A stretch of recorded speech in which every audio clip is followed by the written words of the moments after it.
L'amour est un oiseau rebelle qu'un nul ne peut apprivoiser.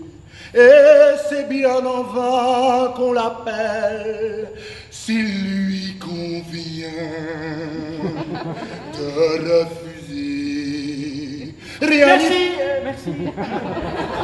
Dans Autant en emporte le vent, Scarlett O'Hara passe tout le roman, et croyez-moi il est long, à courir après un type dont on se rend compte à la fin que c'est un vrai loser, tandis que Red Butler, l'homme qu'il aime vraiment, eh ben il s'en va à la fin en claquant la porte. Ça c'est vrai.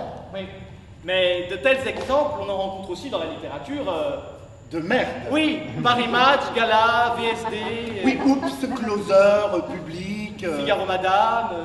Figaro Monsieur. Figaro Bébé. Figaro Chien.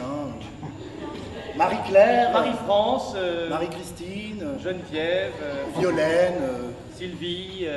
Biba. Baba. Bébé. Bobo. Têtu. Tata. Tutu. Fille.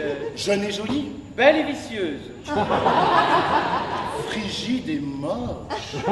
Frigide et morte. Femme actuelle. Femme dépassée. Femme décédée. Hélène, c'est celle pour qui la guerre de Troie a été déclenchée parce que c'était notamment la femme la plus belle du monde. Merci. Et je ne sais pas si vous vous rendez compte, mais être la fille de la femme la plus belle du monde, c'est pas un titre facile à porter. Mais Hermione le porte bien, et même très bien puisqu'elle est promise à un roi. Et on l'a vu, pas n'importe quel roi, Pyrrhus, un grand roi, un stratège, un homme puissant, un homme qui a défait Troie, un homme musclé, luisant, excitant, qui va faire d'elle une reine et dont elle va porter les enfants. Bref, Hermione aurait tout pour être heureuse. Mais elle n'est pas heureuse. Non, parce que franchement, tu vois, depuis qu'elle a débarqué dans ce trou perdu... Oui, bah tu peux rire, c'est un trou perdu. Butrotte, ça s'appelle comme ça, Butrotte, en épire. Bah c'est pas Las Vegas, elle s'ennuie. Et là, dans ce petit studio de 1200 mètres carrés donné par Pyrrhus, pourtant, tu vois, elle aimerait bien sortir, aller visiter Cayenne et ses environs, boire un coup avec des amis. Mais elle n'a pas d'amis, elle est toute seule ici. Tu vois, elle regrette tellement d'avoir raté le carnaval.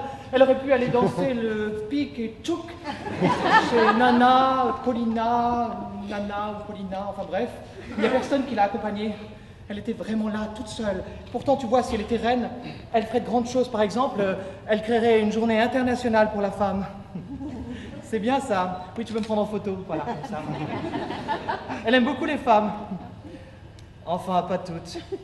Et le statut de la femme sous l'Antiquité, c'est pas vraiment ça, alors elle a l'impression d'être comme Scarlett O'Hara dans Autant en emporte le vent, avec sa bonne de couleur qui lui chante des chansons qu'elle comprend pas. Madeleine, oh Madeleine.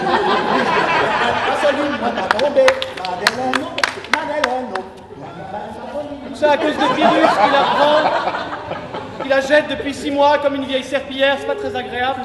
Et l'autre, là, Oreste, qui a toujours pas compris qu'elle l'aimait pas. Je ne t'aime pas, ne me poursuis donc pas. Et qu'est-ce que sa vie a pour vous de funeste?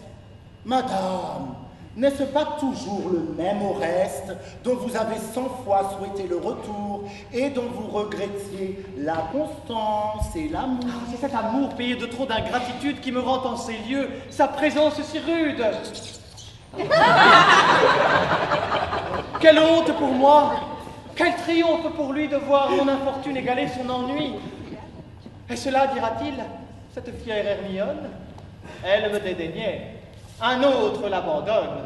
L'ingrate qui mettait son cœur à si haut prix apprend donc à son tour à souffrir des mépris. Ah, Dieu, à dissiper ces indignes alarmes. Il a trop bien senti le pouvoir de vos charmes. Vous croyez qu'un amant vienne vous insulter?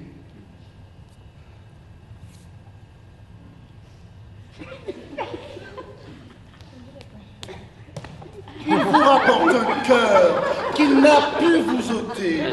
On va pas comprendre Bouglin, hein? Il est dans l'homme, il est dans le coco, il est dans le sang dans les roues, là on vient bon, pardon.